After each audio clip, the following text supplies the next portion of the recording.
Another YC-backed company, the bike and car rental marketplace Drivezy, is looking to raise another $60 million after having just raised $20 million in November.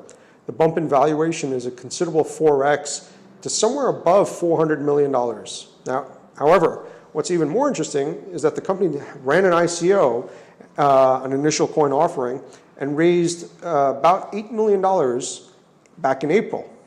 At the same time, they claimed that the tokens could be used to rent a car or bike. At the time, they claimed that the tokens that were being offered in this ICO could be used to either rent a car or bike, or also to get paid for a bike or a car that you were putting on the marketplace.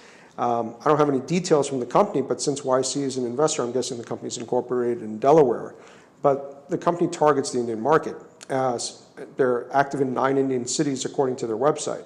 What's also interesting is that I don't see any mention of the Ethereum tokens to pay or get paid with on the website. So, these Ethereum-based tokens that they launched, on the website, there's no mention anywhere of how to use these tokens. So I'm not sure really what's going on there. If they're operating in India and you're offering this currency, and I think last week we spoke about Indian government don't have written rules on how to navigate or regulate this particular sector. So yeah, a lot of gray hair in this. There's a lot of gray areas here. Yeah, absolutely. $8 million is not a small amount of money, but what they're going to do with it and how they're going to work with both regulators here in the U.S. if they need to. I don't know if they need to or not.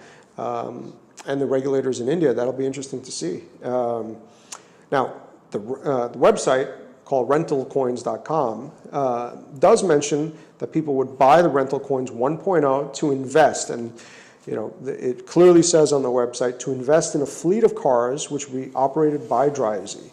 Every ride a customer takes would be a 95 and 5% split. So the revenue would be shared between the investor and Drivezy to be paid between the 1st and 10th of each month. They also project on the website that a $5,000 investment would have a 31% IRR over 3 years, and netting the investor over $8,500 in that time frame. Now, RentalCoins 2.0 are supposed to be decentralized and will be tailored for the peer-to-peer marketplace. So I forget when they plan to release these 2.0 version of these coins, but they're looking at disseminating across a broader marketplace, which could be interesting if they are able to do so.